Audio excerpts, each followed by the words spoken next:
Pilot ഇല്ലാതെ തനിയെ പറന്ന വിമാനം. ഫ്രാങ്ക്ഫർട്ടിൽ നിന്ന് സ്പെയിനിലേക്ക് പോയ ലുഫ്താൻസ വിമാനമായിരുന്നു 10 മിനിറ്റ് പൈലറ്റ് ഇല്ലാതെ പറന്നത്.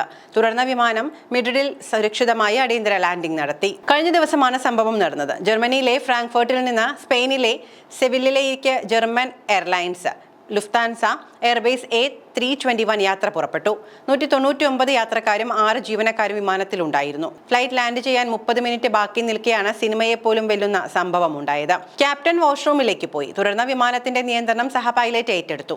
എന്നാൽ അല്പസമയത്തിനകം സഹ പൈലറ്റ് ബോധരഹിതനായി. 8 മിനിറ്റിന് ശേഷം പൈലറ്റ് തിരിച്ചെത്തി. പക്ഷേ ഡെക്കിലേക്ക് കയറാൻ കഴിഞ്ഞില്ല. പരിഭ്രാന്തനായ പൈലറ്റ് ഇന്റർകോമിലൂടെ ഡെക്കിലേക്ക് വിളിക്കാൻ ശ്രമിച്ചെങ്കിലും പരാജയപ്പെട്ടു.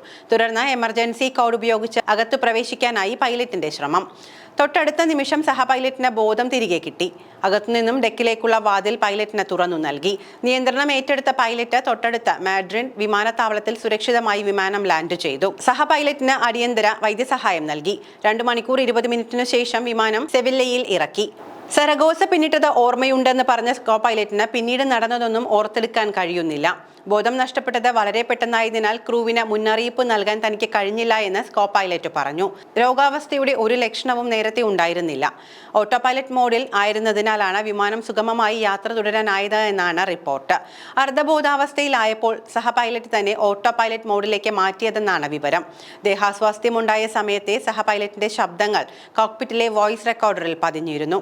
സംഭവത്തെ തുടർന്ന് സഹ പൈലറ്റിന്റെ മെഡിക്കൽ സർട്ടിഫിക്കറ്റ് റദ്ദാക്കി. സ്പാനിഷ് അന്വേഷണ ഏജൻസി CIA IACയുടെ അന്വേഷണ റിപ്പോർട്ടിലൂടെയാണ് വിവരങ്ങൾ പുറം ലോകം അറിയുന്നത്.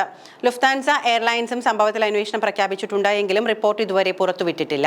ജർമ്മനിയിലെ ഫ്രാങ്ക്ഫർട്ടിൽ നിന്ന് സ്പെയിനിലെ സെവില്ലയിലേക്ക് German airlines Lufthansa Airbus A321 യാത്ര പുറപ്പെട്ടത് 199 യാത്രക്കാരും 6 ജീവനക്കാരോടുകൂടിയുമായിരുന്നു. ഫ്ലൈറ്റ് ലാൻഡ് ചെയ്യാൻ 30 മിനിറ്റ് ബാക്കി നിൽക്കെയാണ് സിനിമാ കഥയെ പോലും വെല്ലുന്ന ഈ സംഭവം ഉണ്ടായത്.